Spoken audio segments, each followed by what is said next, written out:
Bom, pessoal, eu vou apresentar para vocês esse output aqui, tá? Inicialmente eu quero mostrar o que deveria acender um alerta para vocês aqui em relação a esse modelo, tá? A gente pode começar avaliando aqui, ó. A variável dependente foi a death rate, né? O modelo foi o OLS, com o método least squares, ok? O que mais que é importante aqui? O R quadrado, ó, pessoal, deu 0,974. É um R quadrado extremamente alto, muito próximo de 1, né? Então isso deve acender um alerta para vocês no seguinte sentido. Deem uma olhada aqui se as variáveis independentes foram todas inseridas, tá? Aparentemente sim, né? Então tá tudo certo.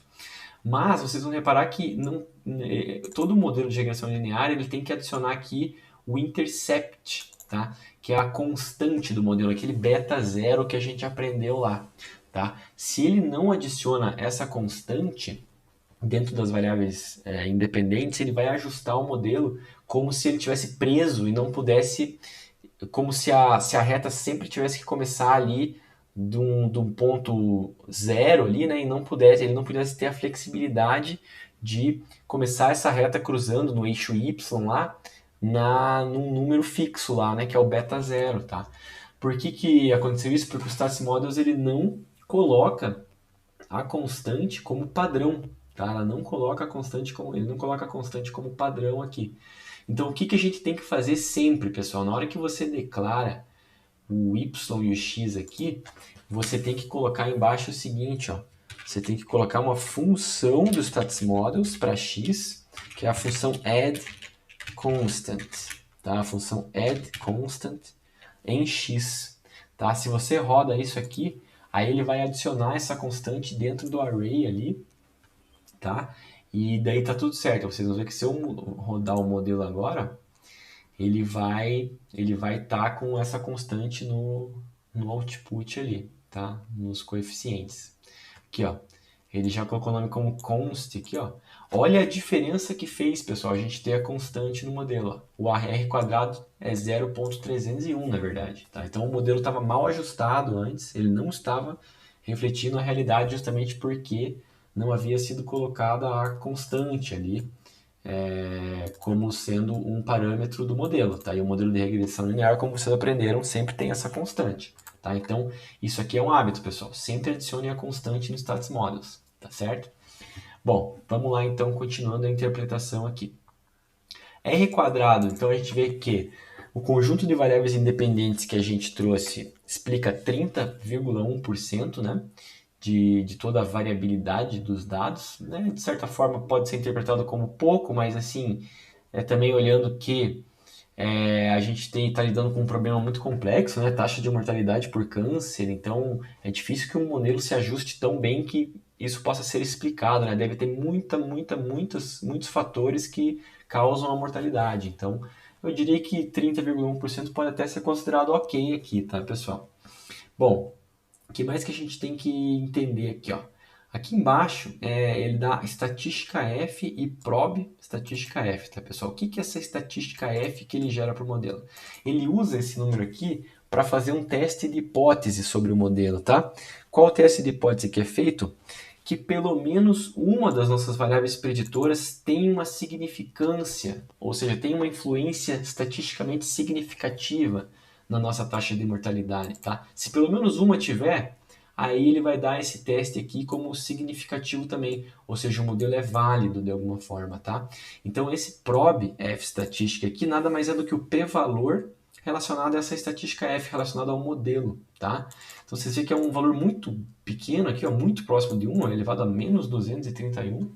Isso significa que o modelo é altamente significante, ou seja, é muito válido, né? A gente pode considerar que pelo menos uma das variáveis preditoras tem efeito significativo sobre a nossa taxa de mortalidade.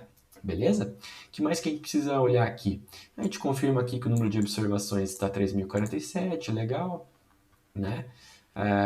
Bom, aí vamos a outra parte que interessa aqui, que é a parte dos coeficientes, tá? Bom, vamos lá. O que é importante aqui, pessoal? Essa coluna aqui, coeficiente, tá? Nada mais é do que o beta, Tá? É o beta do modelo, da fórmula lá da regressão linear. Tá? Então, se a gente fosse expressar isso aqui numa equação, seria y, que é a taxa de mortalidade, é igual a beta 0 seria 213,33, mais, ou menos, né? Aqui no caso menos, 0,0042 vezes a idade, menos 0,0003 vezes a renda. Tá? E esse seria a expressão aí do nosso modelo de regressão múltipla, tá? Então esse é o coeficiente, tá? Outra forma de interpretar esse coeficiente é o seguinte: é o quanto é esperado que mude na taxa de mortalidade, em unidades da taxa de mortalidade, para cada aumento de uma unidade na variável independente, tá, pessoal? Isso é muito, muito, muito legal. Então vamos lá. Por exemplo, aqui vamos pegar o exemplo de percentual de pessoas desempregadas aqui, ó. Então é esperado que para cada 1% a mais no percentual de pessoas desempregadas, é estimado que a taxa de mortalidade para cada 100 mil habitantes, né, 100 mil pessoas, suba em 1,4681. Então, para cada 1% de pessoas desempregadas, é esperado que tenha 1,47 pessoas, né, que morram a mais a cada 100 mil por câncer. Tá? Vocês vejam que ele estabeleceu uma relação de causa e efeito, né, ao mesmo tempo que está controlando pelas outras variáveis aqui. Tá, pessoal? Então, isso é bem, bem legal. Tá? Essa é a interpretação do coeficiente também, tá? Aí a gente tem aqui um erro padrão, a gente tem o valor de t, que nada mais é do que uma estatística que é usada para mais um teste de hipótese, tá? Que é o teste de hipótese sobre a significância desse coeficiente aqui. Ou seja, a significância da influência dessa variável na variável dependente. Tá? Como é que a gente vai ver isso? No P aqui, ó, esse aqui é o P-valor, pessoal. Toda vez que esse P-valor for menor do que um p-valor que a gente estipule, né? Vamos dizer que é 0,05, que é muito usado. Então, se a gente quer ter no máximo 5% de probabilidade de errar, tudo que tiver abaixo de 0,05, a gente vai considerar que é um coeficiente diferente de zero, tá? Que é um coeficiente que tem a sua significância estatística. Então, basicamente, tudo que está abaixo de 0,05 aqui, ó, são preditores que têm um efeito significante na taxa de mortalidade. Então, você vê que o único que não deu aqui, ó, é esse aqui, ó, 0,651, que é a idade. Então, o que a gente pode concluir aqui é o seguinte, aqui, idade, controlando por todos os outros fatores aqui, né, a idade não tem influência significante na taxa de mortalidade, tá? A mediana da idade do condado não tem influência na taxa de mortalidade por câncer. Isso é interessante, né? Ao mesmo tempo que renda tem, percentual de desempregados tem, a raça branca tem, percentual de pessoas de raça branca tem, taxa de natalidade tem, mas idade não tem nada a ver. Condados mais jovens, condados mais velhos, né? Não tem influência sobre a quantidade de pessoas que morrem por câncer proporcionalmente, tá? Então isso é bem legal, tá? O resto você vê que é tudo significante, ó. Então o modelo é bem interessante, esse modelinho que a gente fez aqui, tá? Ademais, aqui embaixo são algumas estatísticas das premissas da regressão, né? Tem a ver com os resíduos aqui, normalidade de resíduos, homocistaticidade, tá? Para quem tiver interesse pode dar uma pesquisada aí no material de leitura que eu coloquei lá, mas a gente não precisa se preocupar com isso nesse momento aqui na prática, tá, pessoal? Isso daí é algo que, para quem quiser se aprofundar um pouquinho mais em entender quais são as premissas que o modelo de regressão assume para que ele seja válido, né? Vocês podem dar uma pesquisada sobre esses coeficientes aqui, tá? Por questão de tempo mesmo aqui, a gente vai se manter na interpretação dos coeficientes, beleza? Bom, aí o que a gente pode fazer depois, pessoal? A gente pode fazer uma coisa muito interessante, ó. Porque o modelo, ele criou, ele tem os valores de Y, né, no caso, os valores de taxa de mortalidade por câncer, que ele preveu, né? Que ele preveu por meio da equação que ele criou. Tá? Então a gente pode pedir aqui, ó, em cima da instância de resultados, a gente pode pedir a função fitted values, tá? E pedir copy que o que ele vai acontecer? Que ele vai criar um array, que eu estou chamando de ypred aqui, que são os valores previstos pelo modelo, tá? Beleza, tá criado.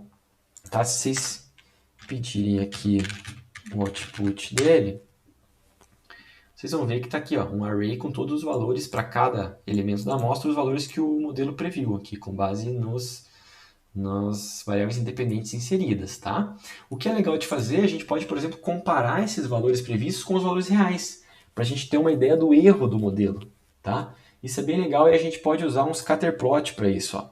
Então vamos usar o plotly express para isso, tá? A gente pede a função scatter, em que x vai ser o ypred e y vai ser o nosso y lá de cima, que é os valores reais da nossa amostra, né? E aí vamos para ele mostrar aqui, vamos ver o que sai aqui, pessoal, só para vocês terem uma ideia, ter uma visualização legal aqui, ó. Demora um pouquinho para rodar. Olha aí, ó. Vamos lá. Então a gente tem aqui, ó, nesse eixo aqui, os valores reais, né?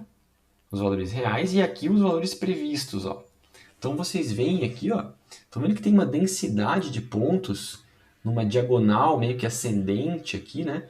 Então tem uma densidade de pontos bem grande aqui, ó, que é uma região que o previsto se aproxima bastante do que é real mesmo. Então ele previu com uma acurácia bem interessante. Vocês veem aqui, ó, ele previu 173, quando na verdade era 172. 174, quando na verdade era 172. Então tem bastante ponto aqui, ó.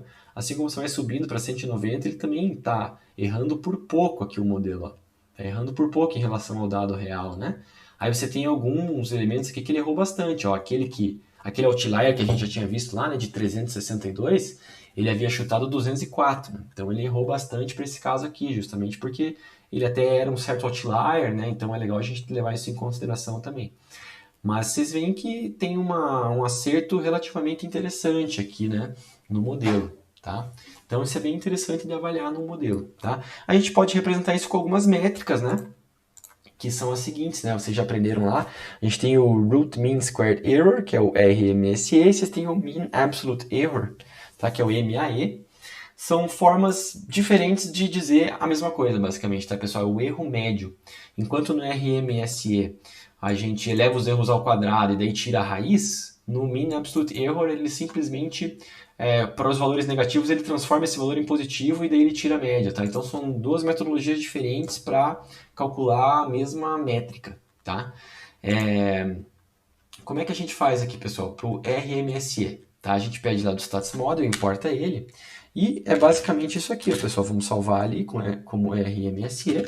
RMSE, a gente tem que dar para ele de parâmetro o seguinte, ó, os valores reais e os valores previstos, tá?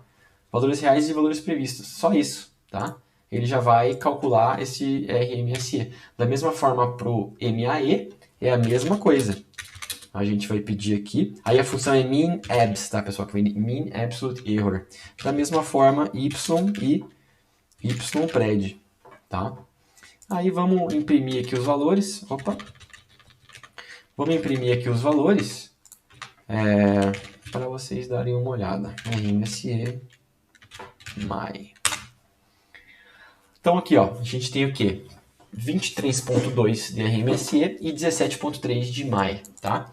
Geralmente o MAE dá menor mesmo, tá, pessoal? Então assim, ó, em média, podemos falar que o modelo está errando aí para mais ou para menos, né? Entre 17.3 e 23.2 indivíduos para cada 100 mil, tá?